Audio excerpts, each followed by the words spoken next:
آج قریب تشریف لائے۔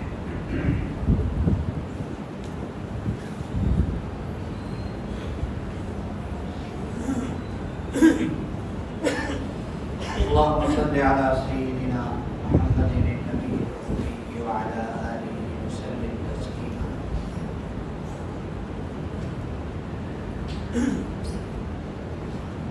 حضور نبی کریم صلی اللہ علیہ وسلم کی ایک حدیث ہے،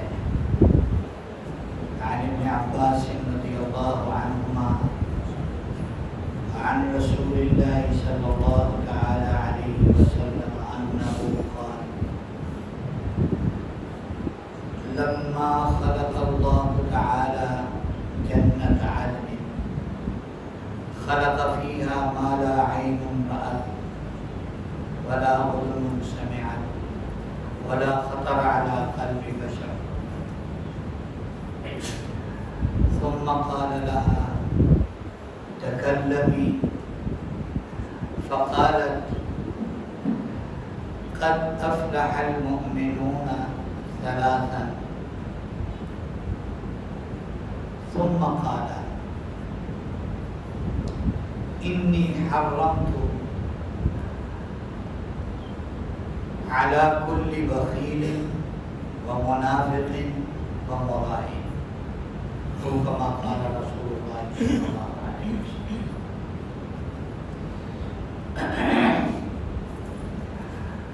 عبداللہ ابن عباس رضی اللہ تعالیٰ عنہما فرماتے ہیں کہ نبی کریم صلی اللہ علیہ وسلم نے ارشاد فرمایا، جب اللہ رب العزت نے جنت عدن کو پیدا فرمایا اور اس میں وہ چیزیں پیدا فرمائیں جو کسی آنکھ نے دیکھی نہیں، کسی کان نے سنی نہیں، کسی کے دل پر اس کا خیال تک نہیں گزرا، تو پیدا کر کے اسے فرمایا کہ کچھ بات کرو، کچھ کہو۔ تو جنت عدن نے کہا قد افلح المؤمنون ثلاثا، 3 مرتبہ کہا ایمان والے تو کامیاب ہو گئے، ایمان والے تو کامیاب ہو گئے۔ اللہ ہمیں ایسے ایمان والوں میں کرتے ہیں۔ اور پھر اس نے کہا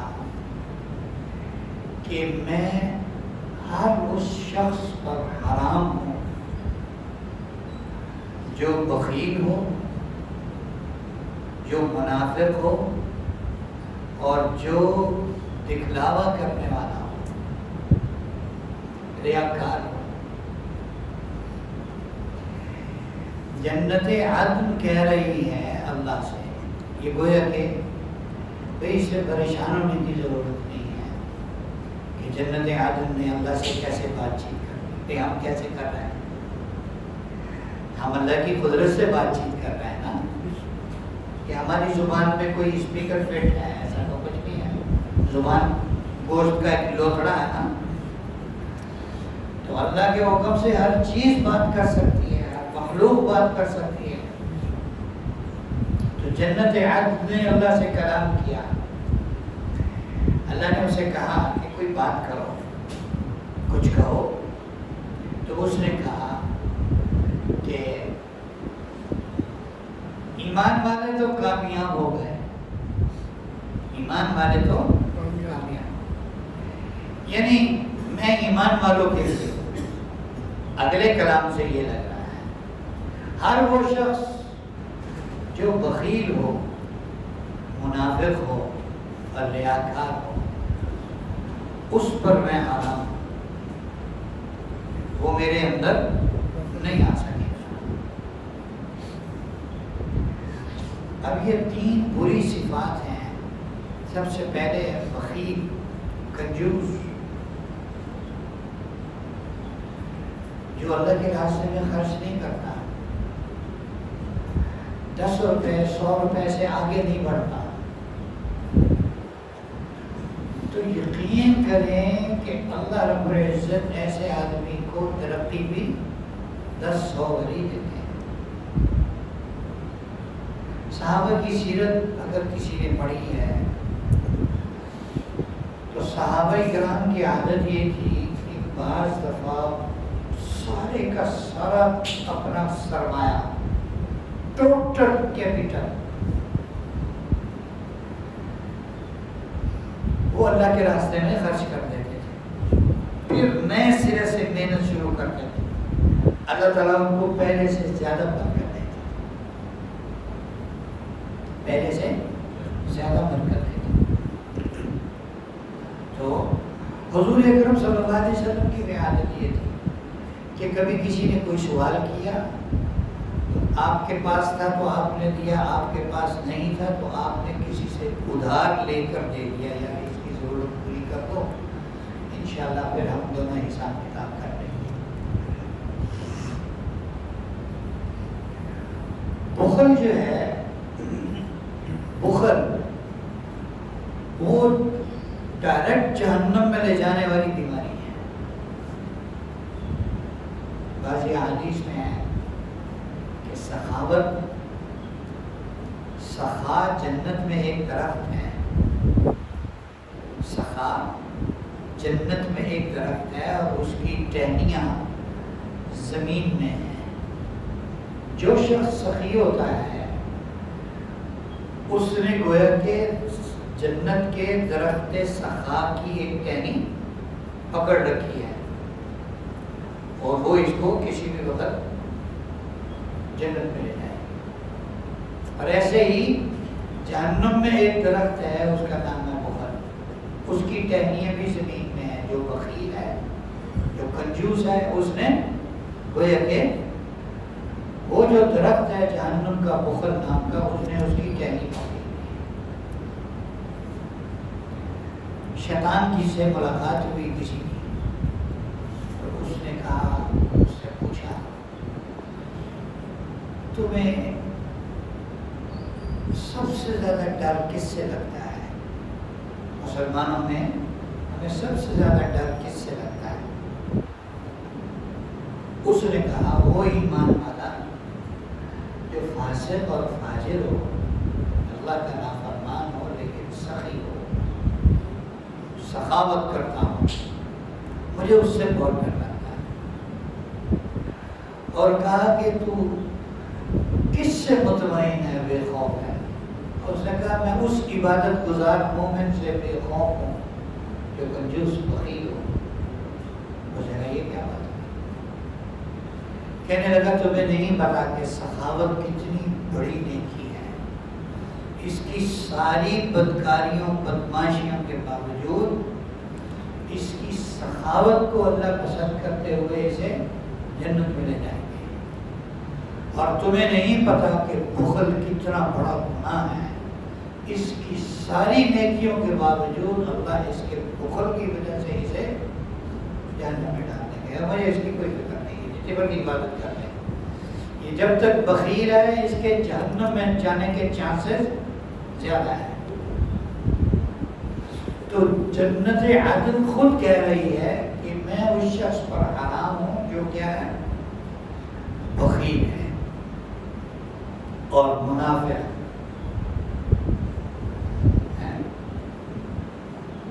دل میں کچھ اور ہے اور زبان پر اور عمل میں کچھ اور ہے۔ ایک ہوتا ہے منافق اعتقادی، منافق اعتقادی جس کا عقیدہ دل میں کچھ اور ہے، حقیقت میں کچھ اور ہے، یہ تو پکا کافر ہے، یہ تو پکا کافر ہے اللہ کی نظر میں، جہنم میں جائے گا۔ ایک ہے دوسرے منافق، جیسے آج کل ہم دیکھتے ہیں کہنا کچھ ہے کرنا کچھ ہے، تو یہ ہے نفاق عملی، یہ نفاق عملی، یہ قابل معافی ہے اور معافی کی امید کی جا سکتی ہے۔ ہر آدمی میں ہر آدمی میں ایک مولوی صاحب بیان کرتے ہیں، تقریر کرتے ہیں، بھائی یہ کرنا چاہیے، بھائی ایسے کرنا چاہیے، لیکن وہ اپنے کہے پہ 100% خود ہی پورا نہیں اترتے. تو یہ بھی مطلب نہیں ہے کہ ہم ان کو منافق کہیں، اور یہ بھی نہیں ہو سکتا کہ جناب وہ کہنا چھوڑ دیں. بھائی میسج تو پورا دینا ہے نا. بھائی میں نہیں عمل کروں گا تو شاید کوئی اور عمل کر لیں. تو اس لیے علماء کے قول کا اعتبار ہے، علماء کے قول کا اعتبار ہے، عمل کا اتنا اگر غلط ہو تو اس کا اعتبار نہیں ہے. وہ جو بات کہہ رہے ہیں صحیح کہہ رہے ہیں، اس پر سارے عمل کریں. تیسرا وہ آدمی جو ریاکاری کرتا ہو. بھائیوں نیکی کی توفیق مل جانا بہت بڑی بات ہے، یقین کریں. آج کے اس پرفتن دور میں اور قیامت کے نزدیکی دور میں اگر کسی کو نیکی کی توفیق مل گئی ہے تو یقیناً یہ بہت بڑی بات ہے. تو بھائی جب اتنے پرفتن دور میں آپ کو اللہ نے نیکی کی توفیق دے دی ہے تو یار دل بڑا کرو. یہ چھوٹی تجارت ہے، لوگوں کو دکھانے کے لیے کام کریں. لوگوں نے ہمیں کیا دینا؟ ہم جو نماز پڑھتے ہیں لوگ اس کا اجر دے سکتے ہیں؟ اور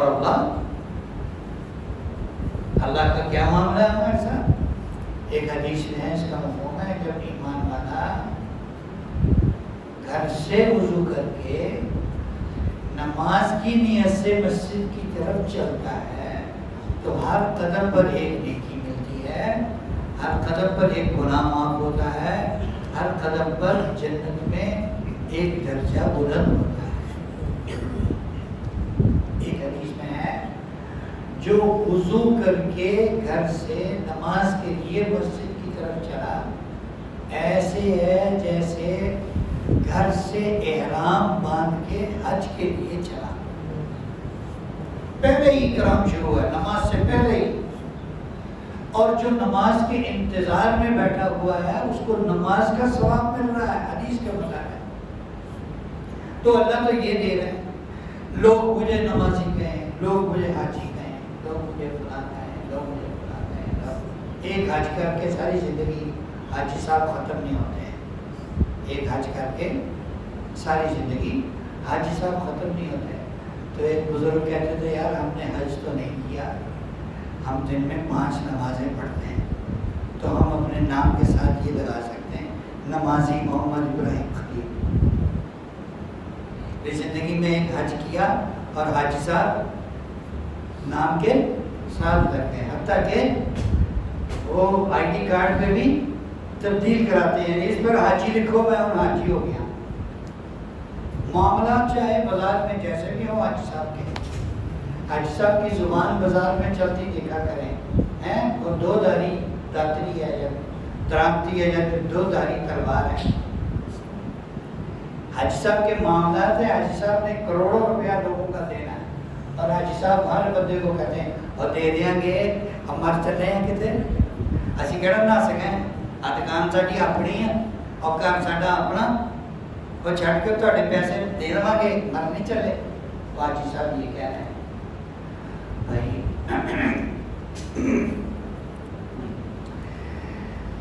ریاکاری کرنے والے کو کچھ بھی نہیں ملتا. حضور صلی اللہ علیہ وسلم نے فرمایا کہ بڑے بڑے فتنے ہیں اور مجھے تم پر ایک خفیہ بہت باریک بہت چھوٹے لیکن بہت خطرناک فتنے کا ڈر ہے. صحابہ نے مجھے وہ دجال کہا، دجال سے بھی خطرناک فتنہ وہ کیا ہے؟ آپ نے فرمایا ریاکاری. ریاکاری لوگوں کو دکھانے کے لیے لمبے لمبے دعائیں اور یہ یار کیا کر رہا ہے؟ حساب کتاب اللہ سے لگائیں. حساب کتاب تجارت کس سے کریں؟ اللہ سے کریں. تجارت اللہ سے کریں، میں نے اس کا اجر اللہ سے لینا ہے. اچھا ریاکاری کوئی جن نہیں ہے جو ہمیں چمٹ جائے. یہ خیال ہے نا، دل میں آیا یار لوگ دیکھ رہے ہیں تو بھلا لوگوں کو دکھانے کے لیے نہ یا اللہ مجھے معاف کر دے، یا اللہ مجھے معاف کر دے، یا اللہ میں تیرے لیے کر رہا ہوں، یہ میرا اور تیرا معاملہ ہے، یا اللہ یہ میرے دل میں شیطانی خیال ہے، لو صحیح ہو گیا۔ کوئی ریاکاری کوئی جن نہیں ہے جو ہمیں چمٹ جائے اور اترے نہ، ہاں یہ خیال ہے، برا خیال ہے، اس کی جگہ ہم اچھا خیال لے آئے کہ میں یہ کام کس کے لیے کر رہا ہوں، عبادت اتنا بڑا کام، اس میں نیت کیا ہو لوگوں کو دکھانے کی، ایسا نہیں ہونا چاہیے، ایسا نہیں ہونا چاہیے۔ تو ایسے ہے جیسے ہم نے بہت اچھا کھانا پکایا، بہت اچھا کھانا، بڑا لذیذ کھانا، بڑا قیمتی کھانا ہے جی، کہیں سے ہم ہرن اور بارہسنگا شکار کر کے لے کے آئے اور اس کا گوشت پکایا، شتر مرغ کا گوشت تلاش کر کے لائے، اس کا کھانا پکایا اور اس کو گندے گٹر میں گرا دیا، یہ ریاکاری لوگوں کو دکھانے کے لیے کام کرنا، یہ تو گھاٹے کا سودا ہے، یہ تو گھاٹے کا سودا، اللہ کو دکھانے کے لیے کام، اللہ کو دکھانے کے لیے کہ اللہ ہم سے راضی ہو جائے۔ تو جی ان تین چیزوں سے ہم بچیں، بخل سے بچیں، سخاوت اختیار کریں، اپنے اوپر چاہے تھوڑا برڈن آ جائے ہو جائے، جو اللہ کے راستے میں خرچ کرنا ہے وہ نہیں بند ہونا چاہیے۔ ہم نے دیکھا ہمیں معاملات ہے، کوئی آدمی تھوڑی مشکل میں آتا ہے، وہ سب سے پہلے جو مسجد کو دیتا تھا وہ بند کرتا ہے، یہ حالات نہیں ہے۔ اللہ کہہ رہے ہیں میرے راستے میں خرچ کرو، مجھے دو میں تمہارے حالات ٹھیک کروں۔ ایک آیت ہے قرآن کی، وَمَا أَنفَقْتُم مِّن شَيْءٍ فَهُوَ يُخْلِفُهُ، یہ سورہ سبا 22ویں پارے میں ہے، وَمَا أَنفَقْتُم مِّن شَيْءٍ فَهُوَ يُخْلِفُهُ، گرامر کے اعتبار سے بڑی مزیدار ہے، جو تم خرچ کرو، من شیء تھوڑا سا کچھ بھی، اللہ تعالیٰ تمہیں اس کا بدلہ دے گا، اللہ تعالیٰ تمہیں اس کا بدلہ دے گا۔ تو اپنی ہمت کے اعتبار سے خرچ کرنا، یہ نہیں کہا کہ مولوی صاحب نے کہا تھا تھوڑا سا بھی خرچ کرو تو اللہ اس کا بدلہ دے گا، تو دینا اللہ کو ہے اور دینا اپنے لیے، میرے کام آئے گا نا آخرت میں، بھائی آخرت میں میرے کام آئے گا۔ کوئی بادشاہ تھا، وہ ایک مسجد بنا رہا تھا، اس نے منع کیا تھا سب کو، اس مسجد میں کسی کا پیسہ نہیں، میں نے اپنے ذاتی پیسے سے یہ مسجد بنانی ہے، کسی سے پیسہ نہیں لینا، پابندی لگائی ہوئی تھی۔ تو ایک بڑھیا تھی، بہت ہی غریب، اکیلی تھی دنیا میں، بیوہ تھی، نہ کوئی خامد تھا، نہ کوئی بچہ تھا، نہ کوئی بچی تھی، کچھ بھی نہیں تھا۔ اس نے کہا مسجد بن رہی ہے میرے پڑوس میں ہے، تو میرے پاس اب کچھ بھی نہیں ہے حصہ ڈالنے، تو اس نے ایک اینٹ خریدی جیسی مسجد میں لگ رہی تھی، اس نے ٹھیکیدار مستری کو کہا کہ میری ایک اینٹ لگا دو، کسی کو کیا پتہ لگے گا، میرے پاس اور کچھ نہیں ہے، میں کہتی ہوں چلو میرا اتنا ہی حصہ پڑتا ہوں، تو بھائی کوئی ایسا ہو اور تھوڑا سا چھوٹا سا حصہ ڈال دے تو کوئی بات نہیں، جس کو اللہ نے عطا فرمائی ہے نعمتیں تو بڑا خرچ کیا۔ اچھا جی مسجد بن گئی، اس بادشاہ کو خواب میں، اس بادشاہ کو اللہ نے خواب میں جنت میں اس کا محل دکھایا کہ اس مسجد کے بدلے میں 2 محل بنے ہوئے، ایک تو اس بادشاہ کا ہے، دوسرا کسی اور کا ہے۔ اس کو بڑھ گئی فکر، کی ہوا، اس نے کہا یہ کیا ہے، ساری تحقیق کرائی ہو یار، پیسہ تو میں نے کسی کو بھی نہیں، میں تو کہا تھا پورا اجر میرا ہی ہوگا، یہ دوسرا میرا کمپٹیٹر کہاں سے آ گیا؟ تو تحقیق کی، سارے مستریوں کو بلا لیا، مزدوروں کو بلا لیا، سچی تحقیق کی طرح کہتے بولو پیسے جائے مجھے، تو وہ ایک ٹھیکیدار نے کہا جی کسی نے نہیں دیے پیسے، یہ آپ کی پڑوسن ہے، مسجد کی پڑوسن ہے، یہ غریب عورت ہے، یہ ایک عورت اور ایک اینٹ لے کر آئی تھی کہ میری ایک اینٹ لگا دو، اخلاص سے دی تھی نا، تو وہ یہی خرچ کر سکتی تھی، تو اللہ تعالیٰ نے اس کا اتنا مول لگایا۔ ایک تو سارے کام اللہ کے لیے کریں، دوسرا منافقت سے بالکل پاک رہیں، کسی کی برائی دل میں نہ رکھیں، یہ تو منافقت ہے۔ تیسرا بخل سے کام نہ لیں، بخل کو جڑ سے اکھاڑ دیں اپنی زندگی سے، بخل نہیں کرنا، نہیں تو آخرت میں بہت سخت سزا ہے۔ اللہ تعالیٰ ہمیں عمل کی توفیق عطا فرمائے۔ ہماری مجلس